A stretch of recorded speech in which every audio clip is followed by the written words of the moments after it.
النبي الأمي وعلى آله وصحبه وسلم أجمعين. أما بعد. Puja dan puji syukur kita panjatkan kehadirat Allah Subhanahu wa Ta'ala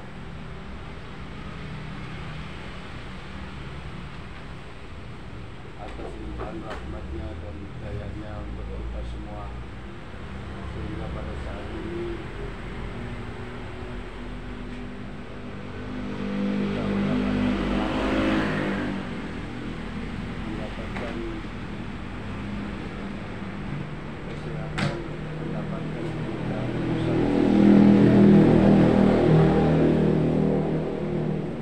kita bisa menegakkan amanah, bisa mendirikan majelis ilmu bersama-sama.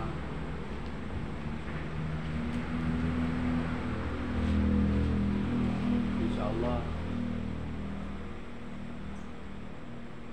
akan membawa manfaat bagi kita semua dan seluruh jamaah dan keluarga. Salawat serta salam sekiranya senantiasa kita aturkan kepada junjungan kita Nabi Muhammad sallallahu alaihi wasallam bersama para sahabatnya, para pengikutnya, penerusnya, dzurriyyahnya, umatnya sampai yaumil akhir.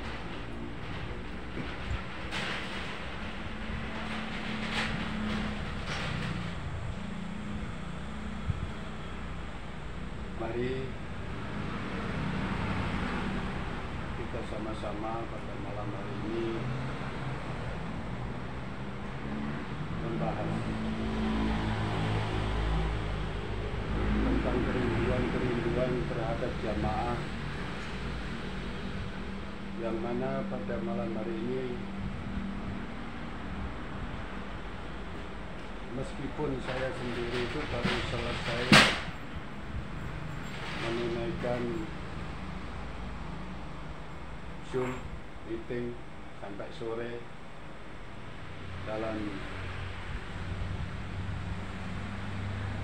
melaksanakan penyusunan kitab, namun puji dan syukur kehadirat Allah kita panjatkan, kita masih diberikan kemampuan untuk berhimpun bersama jamaah yang ada di Jayapura dan yang ada di Nabire. Sungguh yang demikian ini karena pertolongan Allah Subhanahu wa Ta'ala. Begitu juga bagi semua jamaah, tentunya dalam satu hari full telah menunaikan kewajiban-kewajiban rutin, namun pada malam hari ini masih berupaya untuk menegakkan amanah, yaitu menunaikan majelis ilmu. Yakin dan pastilah bahwa sesungguhnya apa yang kita tunaikan itu adalah akan mendatangkan keridhaan Allah Subhanahu wa Ta'ala. Dan kebaikan itu tentunya tidak cuma mengalir kepada diri kita, secara pasti adalah juga akan mengalir kepada anak-anak kita, istri kita, keluarga kita, keturunan kita. Insya Allah demikian. Maka dari itu hendaknya yang demikian ini senantiasa kita pelihara, bahkan kita pupuk. Jangan kita menggantungkan dalam setiap majelis saja untuk membahas sesuatu.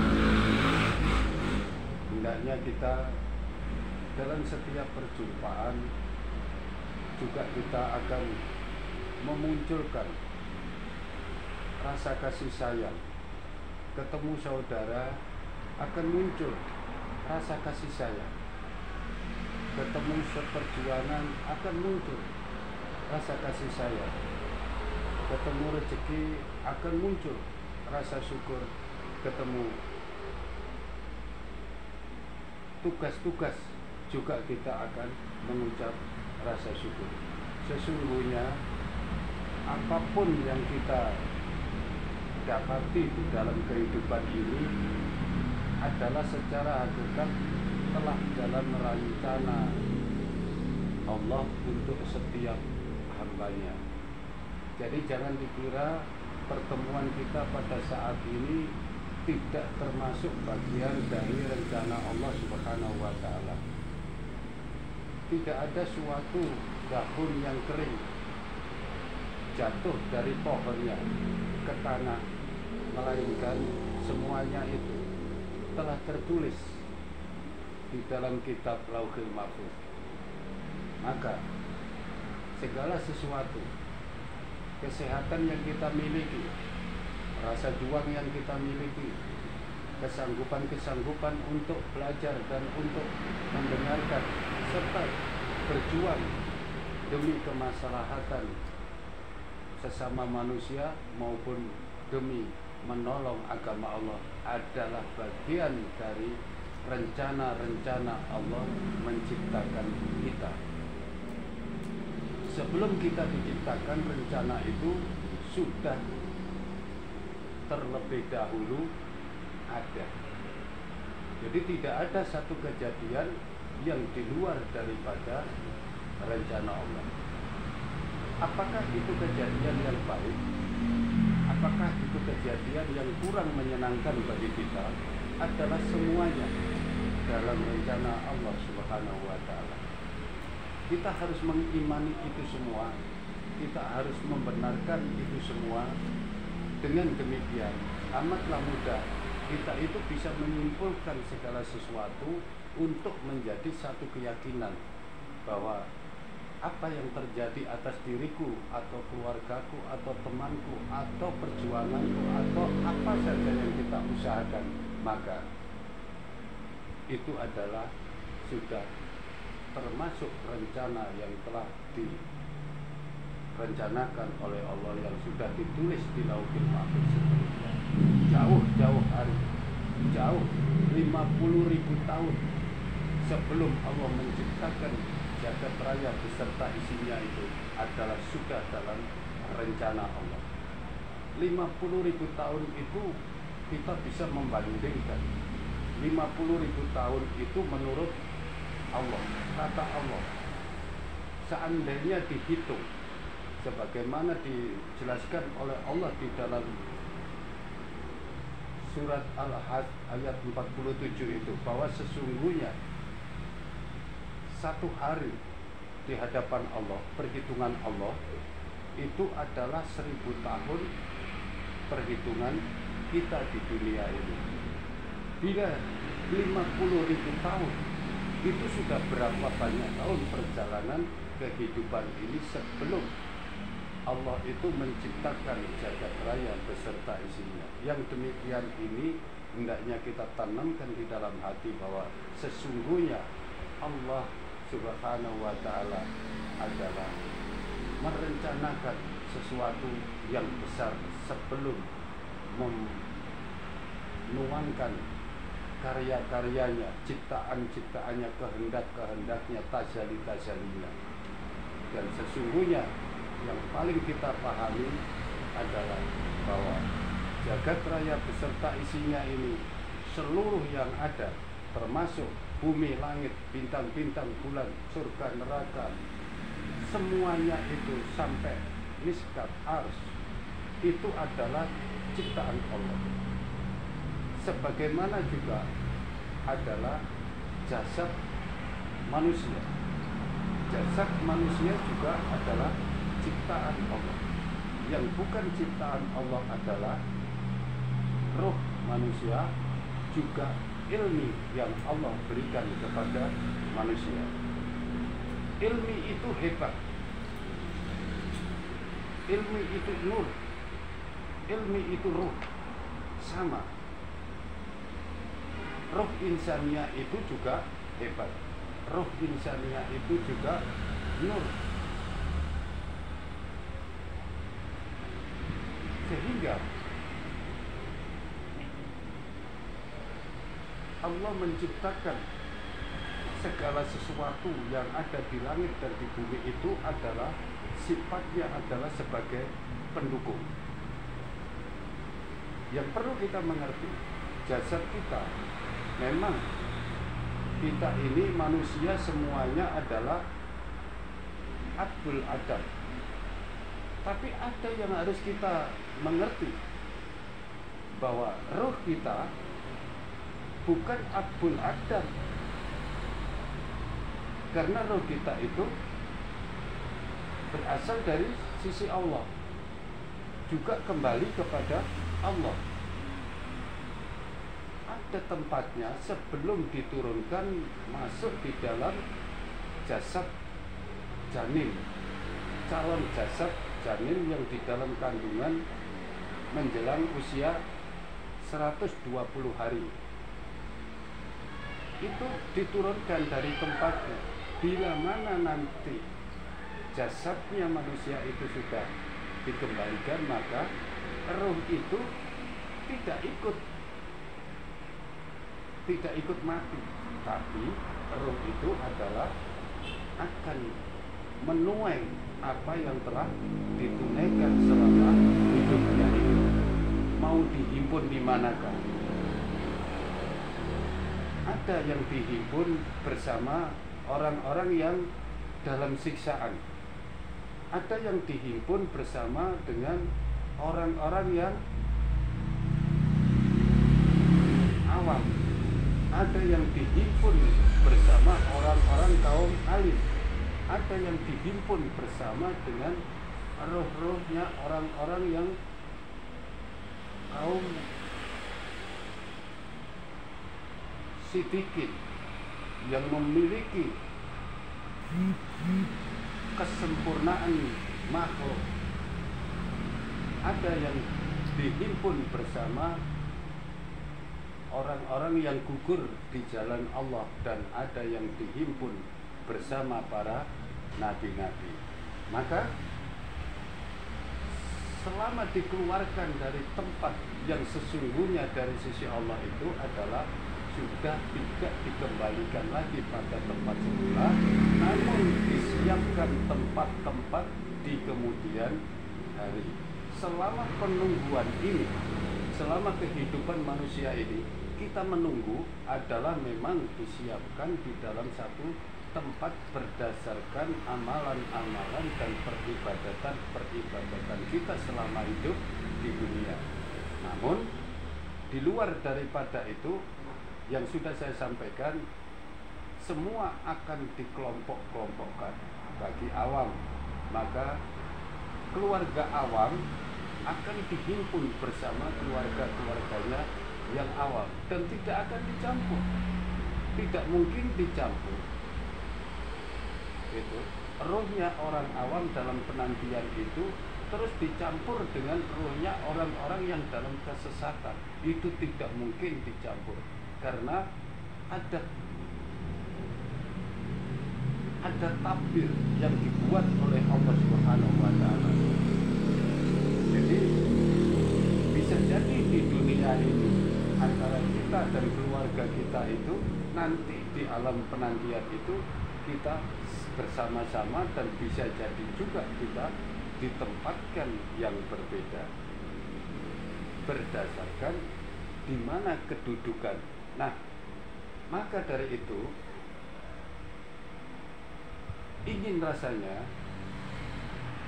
kita itu untuk membahas sebagaimana kemarin kami sudah sampaikan, dari 1 sampai 13 majelis kemarin itu adalah di antara hamba-hamba Allah yang memiliki kedudukan.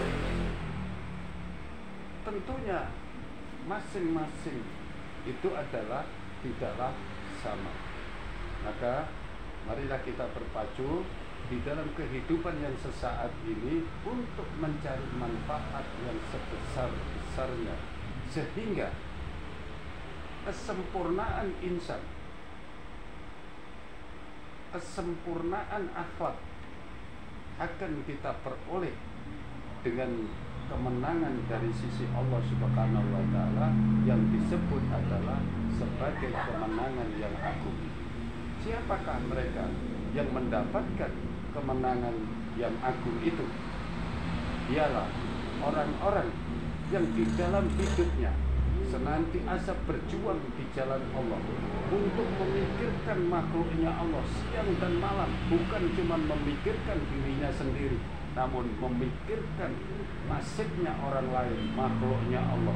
Sungguh yang demikian itu adalah orang-orang yang nantinya akan dihimpun bersama orang-orang yang mendapatkan kemenangan yang besar di sisi Allah, sebagaimana orang-orang yang gugur di jalan Allah. Contoh,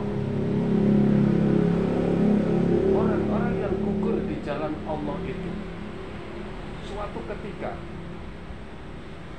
itu kalau gugur dalam peperangan pada masa itu, masa Rasulullah itu, perjuangan Islam itu adalah bajunya, apanya, seluruh pakaiannya tidak perlu dicuci, tidak perlu dibersihkan, tidak perlu diruat sebagaimana jasad-jasad pada saat ini langsung dimakamkan, karena dijamin oleh Allah bahwa sesungguhnya darahnya saja bagaikan kasturi gitu, dan dia akan dihimpun oleh Allah di tempat-tempat di mana di dalam Al-Quran itu dijelaskan laksana gitu, tembolok-tembolok burung sebagaimana dijelaskan di dalam Al-Quran gitu.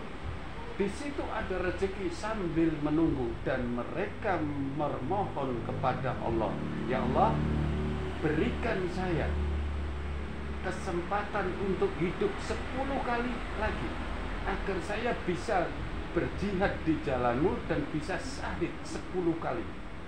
Coba kita mari bayangkan, apakah itu sudah top skor di jalan Allah, ditempatkan di tempat yang tertinggi di sisi Allah? Tunggu dulu gitu. Rasulullah SAW menyampaikan bahwasanya tinta ulama itu mengungguli darahnya para syuhada. Artinya orang yang di dalam hidupnya itu memiliki perjuangan untuk kepandaian, untuk pendidikan, untuk akhlak manusia, untuk jalan agama, untuk segala macam kemaslahatan yang baik adalah termasuk bagian dari pendidikan. Tujuan tinta ulama itu adalah agar mengajar di masa kemudian, meninggalkan tulisan, meninggalkan ilmu, meninggalkan karya terhadap generasi berikutnya. Maka dia itu sesungguhnya yang memiliki kedudukan di hadapan Allah lebih mulia daripada darahnya para syuhada, yang di sana itu adalah sudah dilayani oleh makhluk-makhluk Allah yang mukarrabun, yang sudah diciptakan. Namun Allah masih menganggap bahwa umat Nabi Muhammad itu adalah nanti memiliki satu keunggulan. Apa itu? Tinta ulama itu adalah mengungguli daripada darahnya para syuhada. Maka dari itu, darah syuhada itu sudah mulia. Lalu bagaimana dengan perjuangan kita? Lalu bagaimana dengan apa yang kita tuliskan, apa yang kita tuturkan kepada anak cucu kita, apa yang kita tinggalkan kepada anak cucu kita? Maka itu adalah dunia pendidikan yang menunjukkan manusia dari jalan yang tidak tahu sehingga menjadi tahu, sebagaimana Allah berfirman kepada Nabi Muhammad Rasulullah SAW, sebelumnya ini adalah engkau tidak mengetahui apa itu iman dan apa itu ilmu. Sungguh aku jadikan engkau, wahai Muhammad, itu mengajari kepada manusia. Nah, sekarang Nabiullah Muhammad Rasulullah SAW itu sudah tidak bersama-sama dengan kita secara nyata. Lalu apa sebagai Muhammad ini, Muhammad yang penerusnya ini bagaimana? Gitu. Maka siapakah yang menjadi penerus? Itu adalah orang-orang yang menempuh jalan perjuangan kepada agama. Dialah sesungguhnya alim bila orang yang diberi ilmu oleh Allah Subhanahu wa taala, dia akan menjadi pewaris para nabi. Seandainya dia memiliki perbuatan di dunia, maka perbuatannya itu adalah memiliki manfaat kebaikan kepada generasi yang akan datang. Seandainya dia memiliki ucapan sebagai pesan-pesan, maka ucapan dan pesan-pesannya itu adalah pesan-pesan dalam agama. Maka dari itu, tujuan dijadikannya setiap rasul turun di muka bumi itu adalah untuk menjelaskan dan memberi peringatan, untuk menjelaskan kabar baik kepada semua manusia dan memberi peringatan. Nah, tugas wasik itu adalah menyampaikan kabar-kabar agama ini, ajaran-ajaran ini. Saya ini tidak bisa ngaji, imam, saya juga tidak bisa tahu tentang agama. Tidak harus bisa ngaji. Kok ada orang yang alim di situ, dia berjuang di jalan agama, dia sedang membuat sekolahan, dia sedang membangun pondok, dia sedang membangun masjid, dia sedang menyusun kitab, dia sedang mengajari anak-anak kecil, maka berkecimpunglah bersama dengan dia. Sesungguhnya engkau di suatu ketika akan dihimpun oleh Allah bersama orang-orang yang diberikan hak oleh Allah yang disebut imam. Maka dijelaskan di dalam surat Al-Anbiya ayat 73 itu, nanti di kemudian hari kita akan dihimpun oleh Allah di mahsyar sana bersama dengan imam-imamnya. Maka dari itu, berhimpun dengan mereka hakikatnya adalah berjuang bersama-sama. Siapa yang berjuang bersama-sama nanti di yaumil akhir akan dihimpun oleh Allah Subhanahu wa taala dengan kepada siapa di dunia mereka bersama-sama. Maka dari itu, mari kita berjuang bersama, kita berpegang. Munculkan kewajiban, munculkan sebuah perjuangan, munculkan kesanggupan untuk bisa berbuat sekecil apapun. Alhamdulillah kalau memang kita bisa besar gitu. Allah memberikan satu perumpamaan, ibarat orang yang menafkahkan hartanya di jalan Allah itu laksana sebuah tanaman yang ditempatkan tanaman itu di sebuah gunung, di sebuah perbukitan yang tinggi. Di situ anginnya sejuk. Seandainya tidak ada hujan lebat yang menyirami, embun pun itu cukup untuk menjadikan buah itu bertumbuh dengan baik. Inilah sesungguhnya perjuangan-perjuangan yang harus kita tanamkan di dalam hati kita. Kita tanamkan di dalam keyakinan kita, kita tanamkan di dalam hati nurani kita bersama anak cucu kita. Kita tidak mungkin memberikan satu jaminan dengan kita meninggalkan harta, dengan kita meninggalkan jabatan, dengan kita memberikan pegawai atau apa, kedudukan apa dengan anak-anak kita, bahwa anak-anak kita, keturunan kita nanti akan selamat di hadapan Allah. Yang benar adalah tinggalkan kepada anak cucu kita adalah ilmi. Dengan ilmi itu akan mengantar dia dalam menghadap Allah dengan penuh kemenangan. Karena sesungguhnya Allah Subhanahu wa taala itu adalah lebih menyukai matinya orang 70.000 ahli ibadah dibandingkan satu orang yang diberi ilmu atau orang alim. Nah, di antara kita tidak ada orang yang tidak diberi ilmu oleh Allah. Semuanya sudah diberikan ilmu oleh Allah. Tinggal mempresentasikan apa spesifikasi saya, apa yang bisa saya tunaikan. Perjuangan saya sudah lakukan. Apa yang cocok dengan spesifikasi saya, sebagai jihad saya, sebagai perjuangan saya, sebagai amal saya, sebagai ladang setelah saya nanti tidak ada. Apa yang bisa saya lakukan? Tidak harus kita itu menunggu kita itu bisa lulusan pondok, ahli ini baru kita bisa. Tidak seperti itu.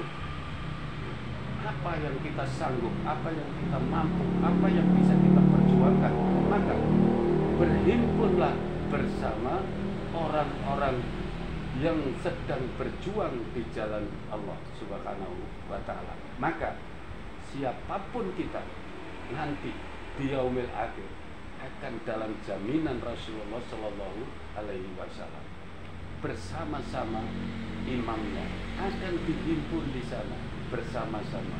Maka dari itu, mari kita memiliki semangat yang kuat. Sesungguhnya dengan usia saya, gitu, satu hari sudah berusaha untuk berbicara, berpendapat, membuat satu struktur, membuat ini untuk menyusun kitab. Tujuannya itu untuk apa? Apakah untuk saya? Saya sebentar lagi sudah di mana? Karena ingin di kemudian hari itu ada yang kami tinggalkan. Apa? Kitab ini ada, akan dibaca generasi seterusnya. Gitu. Filenya nanti akan kita simpan mungkin di Google Drive atau apa gitu. Semua orang nanti bisa mengakses di sana. Oh, ternyata dulu ini tahun sekian ini pernah ada kitab yang namanya ini Laduna Ilma gitu. Syukur alhamdulillah bila Allah itu berkenan sebuah karya yang harus kita tidak lanjutin yang diperjuangkan oleh guru besar Imam Awal, yang harus kita tindak lanjuti untuk menjadi pegangan bagi seluruh jamaah Laduna Ilma. Nah, kita ini juga seperti itu, sama berjuang apa yang kita bisa mampu. Kalau mau berjuang dari materi, saya sudah belum memiliki banyak rezeki yang bisa kami gunakan untuk berjuang. Mau berjuang dengan tenaga kami sudah tidak begitu kuat untuk angkat jinjing dan lain-lain. Tapi insya Allah dengan pemikiran, dengan sedikit kemampuan, kecerdasan yang diberikan oleh Allah Subhanahu wa Ta'ala, maka kami bisa duduk bersama-sama dengan dewan imam yang lain untuk menyusun kitab-kitab Laduna Ilma ini yang nantinya insya Allah akan kita susun untuk menjadi 8 jilid dan menggunakan berbagai bahasa asing. Artinya konsumsi yang sudah direncanakan oleh Imam Awal itu adalah kitab ini akan menjadi konsumsi kaum spiritual mendunia. Jadi bukan cuma Indonesia, bukan cuma Jayapura atau Papua gitu. Indonesia. Kami bersama-sama dengan para dewan imam yang ada seluruh Indonesia itu berjuang bersama-sama sekiranya penyusunan kitab segera terrealisasi. Dengan perjuangan hampir 1 hari full kita sampai duduk baring, itu maksudnya belakangnya itu sudah tidak kuat lagi untuk duduk 1 hari. Dan rambu-rambu dari dokter, dokter bilang, Pak, kalau duduk itu jangan lebih dari 1,5 jam ya. Kadang-kadang lupa, majelis 2,5 jam, itu tidak ingat gitu kemarin. Mohon maaf saya kepada jemaah semua, karena memang materinya yang kemarin itu tidak bisa dipotong. Seandainya saya potong dari Ma'rifatul Insan sampai Darajatul Insan itu saya potong, maka tidak ada kesan di dalam bahasan itu. Mana mungkin saya hanya bisa menunjukkan saja begini. Oh iya, ternyata akal saja memiliki kedudukan di hadapan Allah yang sebesar itu bila kita gunakan maksimal akan bisa mengantar kita di surganya Allah dengan memiliki kedudukan yang tentu saja adalah kedudukan surga yang pilihan gitu. Nah, dengan demikian ada harapan kita, ada perjuangan, ada harapan kita dengan tujuan yang pasti, dengan tujuan yang jelas. Contoh saat ini kita dengan susah payah, gitu. Seharusnya kita sudah enak-enak bermain dengan anak cucu istri yang punya istri. Istri masa istrinya dipakai main-main? Tidak ya. Artinya bersenda gurau. Tapi kita tinggalkan semua keluarga. Kita titipkan anak istri kita dalam jaminan Allah Subhanahu wa taala. Ya Allah, saya titipkan anak istri saya, keluarga saya di rumah ini. Naungi, saya akan keluar dari rumah untuk menuntut ilmu. Gitu. Artinya setiap langkah kita itu sudah dinaungi oleh malaikat. Dengan niat seperti itu keluar dari rumah saja, itu sudah dinaungi oleh para malaikat. Dan sudah dihitung. Seandainya kita berjalan kaki, itu kita sudah dihitung. Setiap langkah ini akan diampuni sekian banyak dosa-dosa kita.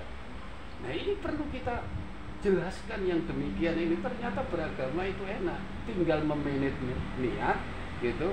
Niatan saya untuk apa, gitu.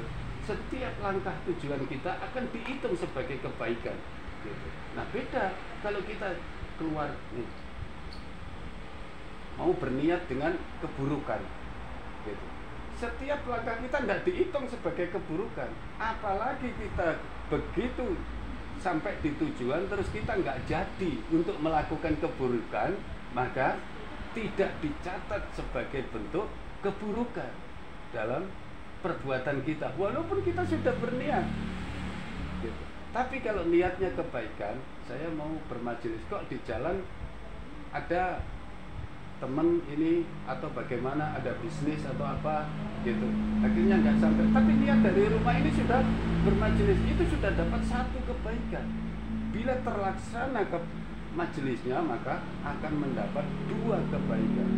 Sama dengan kita berselawat atas Nabi, gitu. Kita berselawat atas Nabi, Allah akan menciptakan 10 malaikat untuk mendoakan kita sampai hari kiamat. Itu satu, gitu. Tapi kalau kita membaca 10 salawat berarti 100. Nah, apakah ada manfaatnya? Sudah pasti ada, gitu. Janji Allah, gitu, bahwa Allah itu tidak pernah mengingkari janji. Setiap malaikat yang diciptakan itu, buah dari sholawat itu adalah malaikat diciptakan dari nur. Artinya Allah berikan pahalanya itu dalam bentuk nur, karena pahala itu wujudnya adalah nur, roh. Nanti akan ketemu dengan roh, maka roh dihimpun dengan roh, nar dihimpun dengan nar, gitu. Nah, nanti kalau ditimbang apa nanti, gitu, nur apa nar, nah, gitu. Tapi tenang, jangan ada satu keraguan dan jangan ada satu kekhawatiran. Selama kita itu masih di dalam koridor, gitu, tidak dalam kategori kesalahan yang fatal yang dengan sengaja, gitu, maka kita itu akan tetap dalam jaminan Nabi Muhammad Rasulullah Shallallahu Alaihi Wasallam. Akan diberikan nanti cadangannya. Seandainya kita itu kok beratnya yang dosanya itu 10 kilo seumpama, terus pahalanya kok cuma 5 kilo, itu langsung Rasul itu memberikan cadangannya. Ini ceklek, akan lewat. Seperti itu bagaimana Rasulullah itu mencintai kita. Pada saat itu nanti Rasulullah begitu mondar-mandir antara misan dan sirop. Begitu cintanya, sudah diberikan settingnya, cadangannya, simpanannya sudah diberikan. Tapi masih mondar-mandir kekhawatirannya dengan umatnya pada saat itu nanti. Mari kita kenali betapa Rasul itu mencintai kita. Pada saat pada saat Malaikatullah Jibril alaihissalam mengabarkan bahwa sesungguhnya, wahai Muhammad, pada hari ini Allah telah menyalakan api neraka. Nah, salah satu di antaranya adalah yang terakhir itu. Jibril itu menjelaskan bahwa siapa neraka yang paling dalam, siapa neraka yang menengah, dan siapa neraka yang paling di atas. Nah, siapa, wahai Jibril, neraka yang paling di atas? Jibril tidak berani menyampaikan. Diam. Lalu Rasul memintanya lagi dan mengulang-ulang. Akhirnya Rasul menyampaikan, sesungguhnya neraka yang paling di atas itu adalah umatmu wahai Muhammad, yang memiliki dosa besar yang belum sempat bertobat. Apa yang terjadi?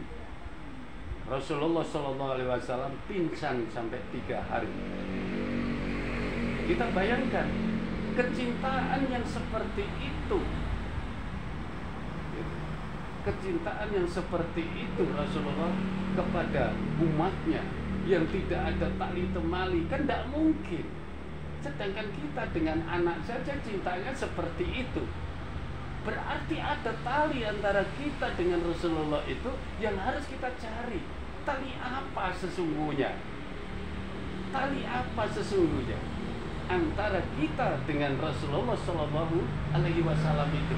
Yang kita dengan anak kita itu begitu besar cintanya, tapi kita tidak pernah berpikir bahwa anak kita itu yang memiliki kesalahan yang fatal itu, lalu kita itu menyesal sampai pingsan. Nggak ada ceritanya.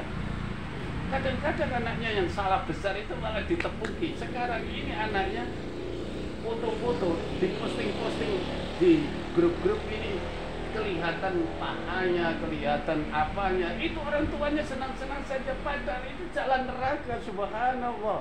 Itu orang tua harus mengerti. Itu adalah jalan neraka bagi anaknya.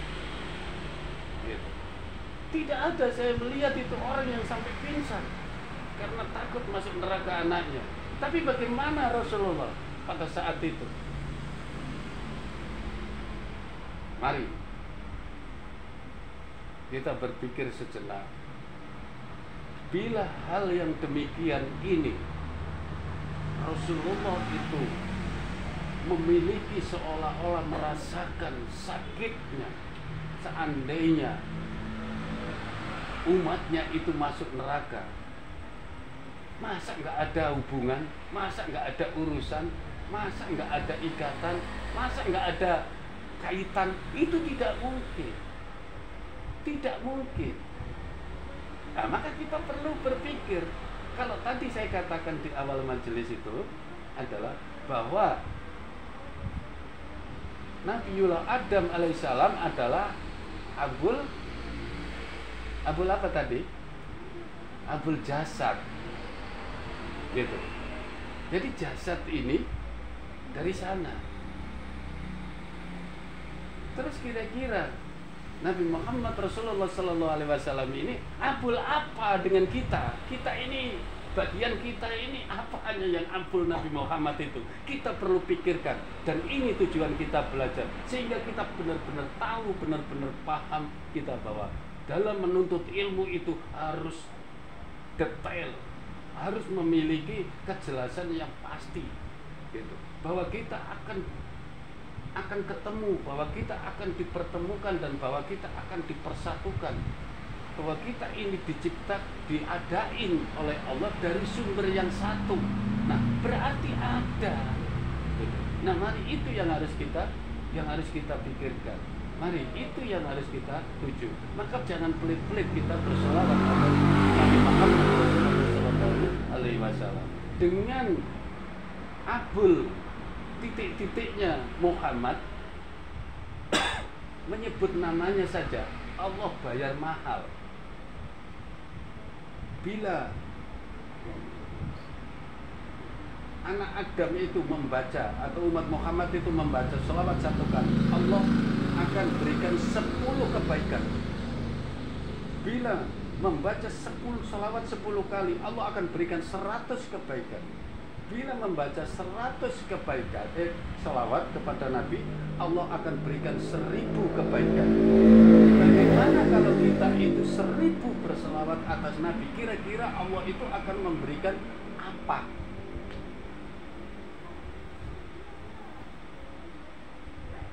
Maka sesungguhnya ada hadis, namun hadis itu ada yang mengoreksi dari kaum Salafi bahwa sesungguhnya bila kita itu berselawat atas Nabi 1000 kali, maka haram hukumnya neraka itu membakar kita. Dan yang ada di dalam Al-Quran jelas, sesungguhnya neraka Jahim itu bila dilewati orang mukmin. Nah, orang mukmin ini siapa? Orang yang beriman ini siapa? Kayak apa kategorinya? Klasifikasinya kayak apa? Neraka Jahim itu adalah neraka yang diciptakan oleh Allah.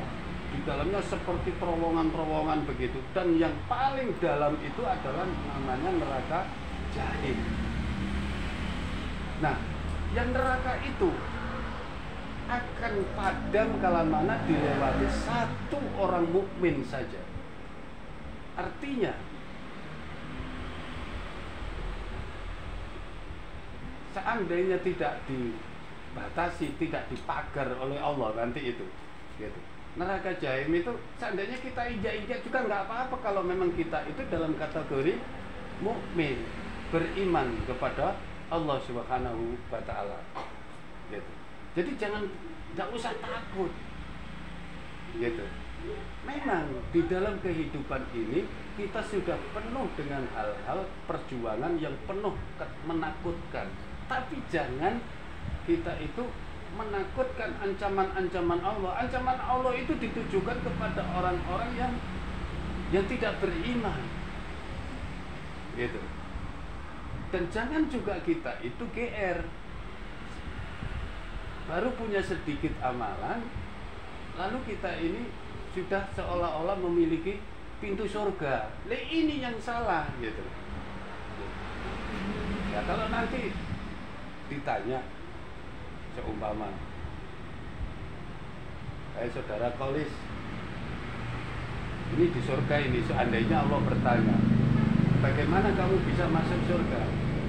Apa yang menyebabkan kamu masuk surga? Oh, saya di dunia itu saya menuntut ilmu ini, dengan Imam Slamet, dengan para jamaah Nabire, dengan jamaah Jayapura, dengan jamaah seluruh Indonesia.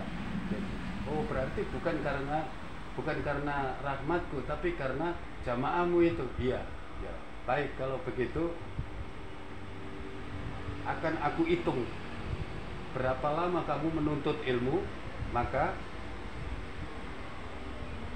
selama itu kamu boleh masuk surgaku. Setelah itu kamu keluar dari surgaku. Tidak ada tempat yang lain, gitu. Tidak ada tempat yang lain kecuali surga atau neraka.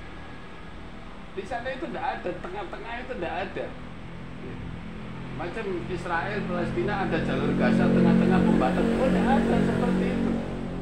Neraka ya neraka, keluar dari areal surga ya neraka. Lepas dari areal neraka ya surga. Nah, maka dari itu kita tidak boleh membanggakan dengan amalan-amalan ini. Sungguh seandainya kita itu memiliki satu perbuatan yang baik, sungguh kebaikan itu sesungguhnya adalah kuasa Allah Subhanahu wa Ta'ala. Dan seandainya ada kesalahan atas diri kita, maka akui bahwa itu adalah karena kesalahan kita. Maka dalam menuntut ilmu itu kita jadinya plong saja, bebas saja. Jadi jangan kita dalam ketakutan. Latih rohani kita ini, mari kita latih rohani kita ini dengan keadaan tenang, tentram, puas dengan segala yang ada. Sesungguhnya ini adalah betul-betul kemurahan yang diberikan oleh Allah kepada kita. Jangan kita melihat ke atas terus, gitu. Seandainya kita dalam satu perjalanan, ya kalau perjalanannya ini di aspal, Kalau perjalanannya ini di bebatuan, terus kita melihat atas terus gitu, kira-kira kaki kita ini mungkin nggak kesandung-sandung? Pasti hukumnya. Dan orang yang memahami di dalam kehidupan ini adalah satu, semakin tinggi seseorang adalah dia menggunakan ilmu padi. Semakin tua, semakin banyak isinya, maka padi itu akan cenderung merunduk. Semakin kosong isinya, semakin dongak ke atas. Jadi makanya di dalam sikap hidup kita sehari-hari itu, mari kita banyak merunduk. Dan Allah perintahkan bila kita sudah bisa merunduk gitu dalam berjalan, maka jangan lupa ada tugas di situ. Apa tugas kita? Gitu. Perhatikan tanda-tanda kekuasaan Allah yang ada di samping kiri, kanan, belakang, muka. Perhatikan itu semua, gitu. Karena sesungguhnya Allah meletakkan isyarat-isyarat, instrumen-instrumen yang ada di sekeliling kita untuk dipikirkan, untuk disikapi, untuk diterjemahkan, dan untuk diajarkan di kelak kemudian. Jadi itulah sesungguhnya tuntunan kita, tidak dalam dongak begini kalau padi.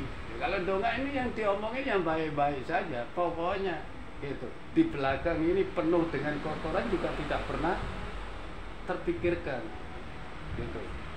Semoga kita semua bisa mengaplikasikan itu pesan-pesan Allah dalam hidup di dunia ini. Sekiranya dengan rambu-rambu itu, instrumen-instrumen itu bisa kita tangkap, maka nilainya adalah bukan kecil. Karena sesungguhnya itulah tujuan kita untuk menuntut ilmu ini. Tentunya instrumen-instrumen itu adalah orang yang diberikan, orang yang menapaki jalan-jalan keilmuan itu, selalu mencari, gitu, selalu mencari nilai-nilai rasa yang ada di dalam hati ini. Kalau rasa itu letaknya di dalam hati, gitu. Nah, selalu mencari nilai-nilai rasa itu dalam perjalanan, dalam melakukan apa-apa, dalam perbuatan apa-apa. Itu selalu mencari nilai-nilai rasa itu. Sesungguhnya rasa itu akan diberikan pada kita kalau mana kita itu sudah memiliki satu kedudukan. Kalau di dalam bahasa Al-Quran itu, gitu, hati-hati dengan firasat-firasatnya orang mukmin. Sesungguhnya mereka itu berbicara, gitu, berbicara menggunakan itu atas nama Allah, gitu, dikuasakan oleh Allah. Artinya, gitu, firasat-firasat itu akan diberikan kepada kita dengan catatan, kata Allah, kita itu sudah diberikan tempat-tempat atau kedudukan-kedudukan yang terhormat. Nah, apa kedudukan-kedudukan yang terhormat itu? Nah, pastinya kita tahu karena kita ini sudah banyak berjuang dan kita sudah menapaki jalan-jalan perjuangan. Pastilah firasat-firasat itu sudah muncul di kita. Saya kok sudah berjuang begini, terus kita ini sudah mendapatkan apa, merasakan apa, gitu. Maka mari, perlu saya sampaikan, ulah jiwa, olah hati itu adalah yang paling manjur adalah dengan banyak berzikir kepada Allah Subhanahu wa Ta'ala. Maka kita isi hati kita ini setiap waktunya untuk mengingat Allah. Dengan itu Allah juga akan mengingat kita setiap waktunya, setiap saatnya. Nah, tidak mungkin kita itu akan diabaikan. Sedangkan Allah itu memiliki satu kebanggaan bila hambanya itu memiliki karya-karya yang besar, yang memiliki kesinambungan yang disebut amalan jariah dan lain-lain itu. Artinya seumpama kita itu membangun sekolahan SD Islam, menara ilmu seumpama, selama menara ilmu itu masih digunakan untuk mengajar atau pendidikan di dalam kesehariannya itu, selama itu pula kita itu masih menerima amalan jariah itu. Selama itu baru dari amalan jariahnya. Apakah cukup sampai di situ, Imam? Tidak. Itu dari amalan jariahnya. Bagaimana dengan dari ilminya? Ilminya, selama pengajaran yang diperoleh dari situ itu digunakan untuk mengajar kepada orang lain, selama itu juga kita akan mendapatkan, dan dikirimkan kepada, dilanjutkan oleh orang lain pun selama itu juga kita akan mendapatkan. Ini namanya ilmu yang bermanfaat. Jadi ada dua sumber sekaligus. Sekali menempuh dua sumber kita peroleh. Nah, luar biasa. Mari kita berjuang bersama-sama. Tentunya saya ingin mengikuti ke sana, berjuang bersama-sama, tapi kapasitas saya adalah kurang mendapatkan dukungan. Di sisi lain, gitu, saya juga berjuang di dalam sisi-sisi yang lain di dalam jamaah ini, baik jamaahnya Imam Rahman yang langsung maupun jamaah secara nasional. Secara ketugasan ini adalah ada di dalam diri saya, sehingga seandainya baru seperti ini yang bisa kami perjuangkan untuk jamaah Nabire dan murid-murid saya, jamaah saya yang ada di Jayapura ini, mohon dimaklumi. Karena apa? Gitu. Selama saya itu masih mampu untuk berbicara, artinya Allah masih memberikan hak kepada saya untuk menyampaikan kebaikan, mengajak dalam menuntut ilmu, gitu. Memberikan peringatan-peringatan kala mana di hadapan kita itu ada rambu-rambu kesalahan dan lain-lain dan lain-lain. Tujuannya adalah pasti yang kita peroleh itu tidak mungkin kita bisa menerjemahkan sendiri. Kita butuh seorang imam yang bisa menerjemahkan apa yang kita peroleh, agar seorang imam itu menjelaskan perolehan, oh yang dikehendaki oleh Allah itu seperti ini. Karena apa? Gitu. Sesungguhnya petunjuk-petunjuk yang diturunkan oleh Allah Subhanahu wa Ta'ala atas hambanya yang mukmin itu sesungguhnya adalah 1/46 bagian dari wahyu kenabian. Nah, dari situ adalah masih ada kepedulian Allah itu untuk menurunkan wahyu. Sesungguhnya Ru'yatus Shaliqah itu adalah bagian dari wahyu Allah yang diturunkan kepada hambanya yang mukmin. Namun wahyu itu bukanlah wahyu yang diajarkan sebagaimana Allah menurunkan wahyunya melalui Malaikatullah Jibril kepada Nabi kita Muhammad Rasulullah SAW. Wahyu yang itu adalah untuk pedoman bagi seluruh manusia, bahkan untuk pedoman bagi seluruh alam semesta. Nah, beda kapasitasnya. Oh, sebentar, ada kunci di sana. Di mana?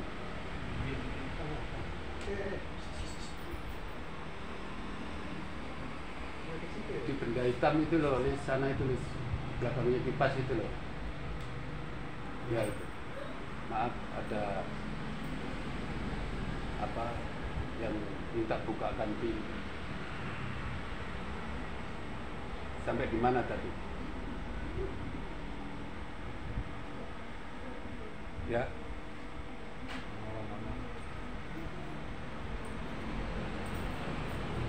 Jadi wahyu yang diturunkan oleh Allah kepada junjungan kita Nabi Muhammad Rasulullah SAW itu adalah untuk siapa? Seluruh manusia, bahkan untuk semesta alam. Gitu. Nah, sedangkan apa yang kita peroleh melalui Ru'yatus Sholihah ini adalah untuk diri pribadi, untuk diri kita pribadi.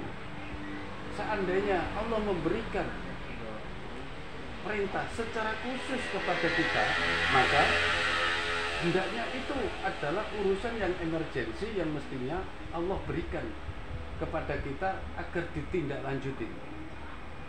Jadi tidak usah tunggu-tunggu, baru satu kali, gitu. Sekali turun petunjuk itu langsung ditanyakan kapan saya bisa, karena ada petunjuk itu memiliki waktu. Bila diabaikan selama 4 hari, maka manfaatnya itu akan tidak tercapai, artinya terabaikan. Apakah nanti kita tidak diturunkan? Pasti kita akan mengulang lagi. Sebagaimana ujian, saat ini diturunkan ujian, belum lulus, nanti akan didatangkan lagi ujian itu, sampai kita itu paham bahwa sesungguhnya Allah juga mendidik kita secara langsung melalui jalan-jalan Ru'yatus Sholihah, mimpi baik seorang mukmin. Dan apa perolehan-perolehan kita itu akan dikabarkan oleh Allah melalui mimpi baik itu, karena dia menjelaskan, Allah menjelaskan tentang di mana sesungguhnya pada saat ini derajatmu, di mana sesungguhnya saat ini makommu, di mana sesungguhnya saat ini keimananmu, di mana fungsinya saat ini ilmumu, dan lain-lain dan lain-lain. Dan dijelaskan juga gitu, apa yang akan terjadi di hadapanmu dan apa yang akan terjadi di kemudian hari dan apa yang terjadi di yang lalu, artinya penjelasan. Maka di dalam mimpi itu mengandung tiga keadaan, yaitu pada saat ini, masa yang lalu, dan masa yang akan datang. Maka dari itu kita butuh seorang imam untuk menerjemahkan, karena dalam bahasa mimpi itu adalah sebuah bahasa rohani, gitu, yang harus ditranslate menuju akal, gitu, agar bisa dilisankan. Kalau memang rohani kita itu sudah cerdas, sudah menjadi alim bila, maka begitu saat ini kita mendapatkan petunjuk malam ini, begitu kita bangun, kita bisa mengerti. Artinya mengerti itu Jibril sudah menjelaskan takwilnya pada saat itu, atau yang diutus itu adalah menjelaskan takwilnya pada saat itu, sehingga kita mengerti, oh yang dimaksud Allah seperti ini. Maka kita kembali tidur lagi gitu. Tapi sesungguhnya yang seperti itu adalah butuh kita bukukan. Karena apa? Pencapaian sesuatu yang kita peroleh, Allah kabarkan melalui itu. Dengan itu seorang imam akan bersikap, dengan itu seorang imam akan berbuat, dan dengan itu seorang imam akan menempatkan bimbingannya pada kadar petunjuk itu. Maka hendaknya setiap yang mendapatkan petunjuk itu disampaikan agar mengetahui gitu, apa seharusnya di hadapanmu, apa seharusnya yang akan direncanakan oleh Allah di depan, dan lain-lain dan lain-lain. Mudah-mudahan dengan sedikit materi ini kita semua akan tetap istiqomah bahwa sesungguhnya setiap langkah yang kita lakukan dalam menuntut ilmu itu, Allah akan menaungi kita dengan rahmatnya. Bukan cuma kita yang akan memperoleh, tapi anak kita, keluarga kita, bahkan keturunan kita. Bisa jadi kita saat ini itu belum baik sekali sebagai orang, belum populer, tapi siapa tahu anak kita, keturunan kita, karena buah daripada perjuangan kita saat ini. Contoh, bagaimana mungkin anak cucu kita itu bisa bersikap baik, sopan santun, menyukai Al-Quran, dan suka bersolawat atau rajin sholat, puasa, zakat, dan lain-lain. Pada saat bersama-sama itu kita tidak memberikan satu percontohan. Nah, perjuangan saat ini memang kita dalam penderitaan, lagi dalam perjuangan, tapi kita sadari atau tidak kita sadari, apa yang kita lakukan saat ini itu sengaja atau tidak sengaja adalah merupakan bimbingan bagi anak dan cucu kita semua secara langsung, bimbingan secara langsung, dan akan diikuti. Kalau kita mengikuti apa yang kita peroleh itu, berarti anak kita akan mengingat sampai kapanpun. Contoh, anak kita ajarin, jangan lewat situ. Di situ jalannya baik apa tidak baik, nanti kamu jatuh. Biar agak jauh sedikit kamu lewat sini, jalannya enak lurus. Itu anak akan tertanam. Karena sesungguhnya pendidikan yang sangat melekat di dalam jiwa anak-anak itu adalah sesungguhnya di masa-masa kecil. Sampai ada para penyair dulu itu menyampaikan bahwa belajar di waktu kecil itu laksana mengukir di atas batu, belajar di waktu besar itu laksana mengukir di atas air. Artinya orang kalau masih kecil itu mengukir, terukir, ingat, selalu akan ingat, dari kecil itu akan teringat gitu. Jadi tidak mudah hapus, walaupun kita gosok bagaimana namanya batu. Beda dengan kita belajar di waktu besar, laksana mengukir di atas air. Bisa kita bayangkan sampai kapan kita mengukir di atas air itu bisa menjadi bentuk sebagaimana kita mengukir di atas batu. Nah, itu yang saya sampaikan kemarin itu, bila anak-anak kita, keturunan kita, kalau mana sedang hamil maka diajarilah ibunya untuk banyak bersabar, dan diajarilah calon ibunya itu untuk sering menzikirkan atau menghafal Al-Quran, karena sesungguhnya apa yang dilakukan ibunya pada saat hamil itu adalah akan menjadi pendidikan bagi anaknya di dalam rohaninya, bukan akalnya, bukan nafsunya, tapi di dalam rohaninya. Maka tidak tertutup kemungkinan kalau mana anak kita itu sudah pernah ibunya itu menghafal Quran, banyak berzikir, banyak mengaji dan lain-lain, maka sudah tertanam. Nanti anak itu diajari ngaji gampang gitu. Ada tetangga saya melihat anak tetangganya itu pintar berselawat itu enak sekali pas di acara itu. Aku kepingin anakku itu bisa tampil kayak anakmu, bisa ngaji, bisa anu gitu. Kepingin. Bagaimana mamanya pada saat tampil karaokean terus? Ya anaknya pintar karaokean. Nah inilah perumpamaan itu. Dan ini benar adanya. Jangan dikira gitu. Anak yang dalam kandungan itu tidak ada hubungannya dengan yang dilakukan oleh ibunya. Jangan dikira apa yang dilakukan oleh ibunya atau bapaknya itu tidak memberikan didikan kepada rohani anaknya. Jangan dikira. Itu sungguh terjadi. Bahkan sampai besar anak itu. Sampai besar masih. Coba bayangkan. Saya punya adik itu. Adik saya umurnya itu sudah 50 tahun lebih. Dia punya anak perempuan. Kalau di pondok itu dipikirkan terus, disedih terus.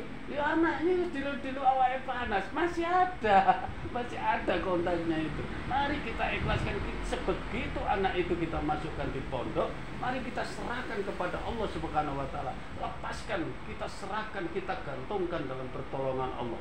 Bukan kita nggak sayang, bukan kita nggak mikir, tapi itu sungguh gitu, didikan, dan itu masih ada gitu. Masih ada sampai besar. Jangan dikira gitu. Ada hubungan yang kita itu tidak tahu. Maka ini adalah sebagai pesan-pesan rohani, sebagai pesan-pesan kejiwaan untuk mengakhiri majelis kita pada malam hari ini. Mari kita ajarkan, mari kita tanamkan kepada yang masih muda-muda, yang umur-umur masih produktif, disampaikan pesan-pesan ini, terutama pada saat Menara Ilmu itu mengadakan kajian kaum ibu-ibu muda-muda itu, membuat pesan, suruh menyampaikan itu ustadz-ustadznya itu yang mengisi itu. Ini adalah pendidikan sejak dini, sejak dalam kandungan gitu. Kenapa disuruh belajar mulai dari kandungan ibunya? Sebetulnya kita itu apa yang dilakukan ibunya itu adalah pelajaran. Ibunya menuntut ilmu, anaknya juga sudah tertanam di dalam menuntut ilmu. Insya Allah pada saat dewasa dia juga akan rajin menuntut ilmu.